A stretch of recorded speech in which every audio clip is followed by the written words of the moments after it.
Ketua Dewan Aliansi Masyarakat Adat Kabupaten Lamandau, Kalimantan Tengah, Haji Burhan mengatakan, jangan ada pihak manapun yang menuding masyarakat adat dengan ladang gilir balik yang menyebabkan kebakaran hutan.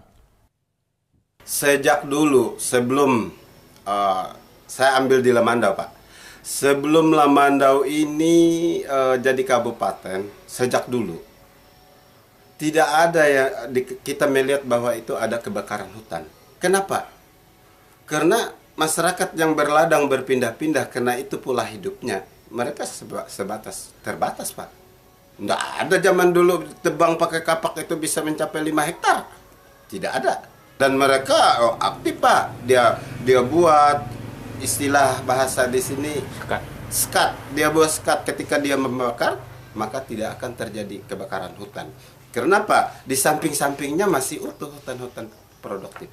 Ini sebenarnya disebabkan oleh PBS, perusahaan sawit swasta besar, menurut saya.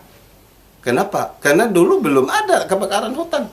Seperti yang di kebakaran yang terjadi, kurang lebih 15 titik kalau kita lihat, dari Sampit sampai ke Lamandau. Ini salah satu, bahwa tidak hanya penduduk lokal.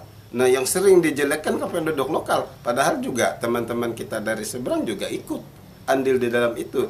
Ketika mereka datang ke Kalimantan, dia melihat, loh, perusahaan aja bisa bakar, kenapa kita tidak?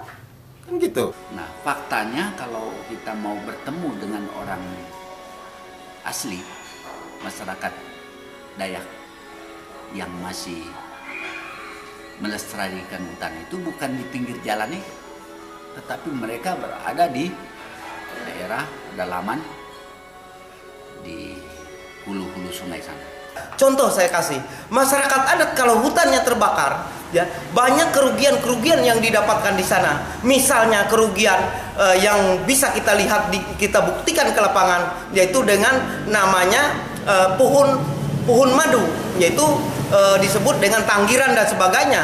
Ini mata pencarian mereka. Mereka mengambil kayu untuk kebutuhan rumah, kemudian tanaman obat, terus kemudian rutan dan sebagainya. Semua yang ada di situ menjadi terbakar, dan ini membuat masyarakat adat kerugian. Justru masyarakat sudah rugi, dituding lagi menjadi penyebab kebakaran. Ini sungguh ironis. Seharusnya pemerintah dengan jeli melihat ini. Dengan terbukanya akses, dengan banyaknya investasi di daerah, maka ini membuka akses untuk membuka lahan, dan ini tidak bisa kita bendung.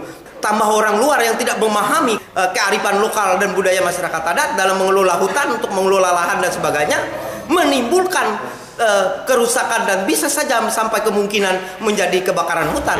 Tapi masyarakat adat yang dituduh. Kabut asap di Kalimantan Tengah mulai tahun 1997 lalu yang disebabkan pembukaan lahan gambut 1 juta hektar atau proyek lahan gambut PLG dengan cara dibakar sebagai lahan pertanian oleh pemerintah untuk transmigrasi. Dari Kalimantan Tengah, Alim Nur Arif, Urway TV mewartakan.